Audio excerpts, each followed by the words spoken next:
जो घटना हुई बम्बई में, वो हमें तो बिल्कुल विश्वास नहीं हो रहा है कि ये घटना हुई है। लेकिन हमारा एक नेता बाबा सिद्दीकी, ये बहुत सालों से पॉलिटिक्स में काम कर रहे हैं। यहाँ बम्बई में उन्होंने कॉर्पोरेटर के नाते भी शुरू में काम किया 10 साल, और उसके बाद कांग्रेस के एक एमएलए के नाते भी उन्होंने 99, 2004, 2009 ऐसे 3 टर्म वो चुनाव जीत के आए। बहुत अच्छा असेंबली में भी उनका काम था, मैंने खुद देखा। मिनिस्ट्री में भी वो थे, मिनिस्ट्री में भी उनका काम बहुत अच्छा होता था। जो भी उनका डिपार्टमेंट है, उनके डिपार्टमेंट का पूरा स्टडी करके लोगों को कैसी मदद हो सकती है इसके बारे में वो ज़्यादा ध्यान देते थे। और कल जो घटना हुई है, वो घटना आज तक हमें विश्वास नहीं हो रहा है कि ऐसा कुछ हुआ है। लेकिन पुलिस डिपार्टमेंट ने तुरंत उसके बारे में जानकारी शुरू की है। 2 लोगों को उनके हाथ में लगे हैं, 2 लोग, और भी कुछ लोग हैं।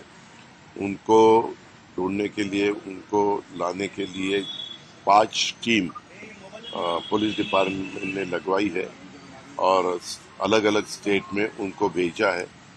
सीएम साहब भी इसके ऊपर उनका ध्यान दे रहे हैं, खुद होम मिनिस्टर भी दे रहे हैं, और मेरा भी है, हमारे बाकी साथियों का भी है। और जल्द से जल्द पता चलेगा कि एग्जैक्ट ये सब करने का कारण क्या है, किसने ये सब सुपारी दी, किसने ये सब किया।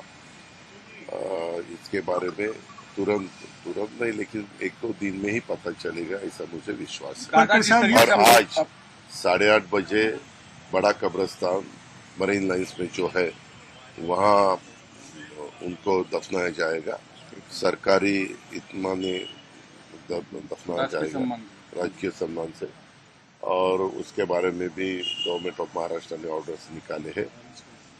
और अभी थोड़ी देर के बाद पोस्टमार्टम होने के बाद उनको उनके घर में लेके जाने वाले हैं।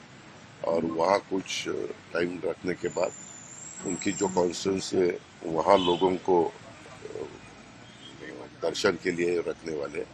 और फिर बाद में रात को 8:30 बजे ये सब उनके दफनाने की पूरी ये हो जाएगा। दादा, अपोजिशन लीडर यहाँ आए थे, उन्होंने कहा कि कानून व्यवस्था फेल हो चुकी है। अब पूरे महाराष्ट्र में सबको बुलेट प्रूफ जैकेट दे देना चाहिए, क्योंकि सरकार और ये सब फेल है, और सबको इस्तीफा देना चाहिए। देखो, वो तो बोलेंगे ही बोलेंगे, ये ऐसे अब बिल्कुल नहीं होना चाहिए था।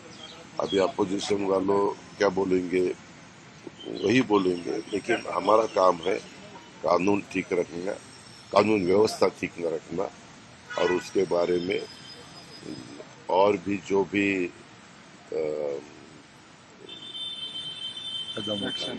ये हमारे chief minister, deputy chief minister कल रात को खुद आए थे। उनसे पता चला, क्योंकि कल मैं पूना में था, मैं सुबह यहाँ पहुंचा। लेकिन मेरी रात को देर से देवेंद्र जी के साथ भी बात हुई, चीफ मिनिस्टर साहब के साथ भी बात हुई। उन्होंने बताया कि इसके पीछे कौन है, किसका हाथ है, ये हम ढूंढ के ही निकालेंगे। हम जरूर इसका बंदोबस्त करने वाले हैं जिन्होंने ये सब कदम उठाया। और अपोजिशन वालों को जो भी बोलना है वो बोल सकते हैं, लेकिन मेरी इतनी उनको विनती है कि अपना एक साथी, उन्होंने कांग्रेस में भी काम किया, हमारे महाविकास आघाड़ी में भी उन्होंने काम किया, अभी राष्ट्रवादी कांग्रेस में आके वो महायुति का भी एक घटक बने थे, और अच्छी तरह से काम करने की उनकी कोशिश थी। वो स्पीच भी अच्छी तरह से देते थे। उनके एरिया में कुछ कार्यक्रम भी हुए, वहाँ लोगों ने बहुत अच्छी तरह से रिस्पांस दिया था। मैं खुद था, प्रफुल्ल भाई थे, बाबा थे, जिशान थे, सब हम थे। लेकिन नहीं होना चाहिए तो हुआ, इसका हमें बहुत दुख है। Thank you.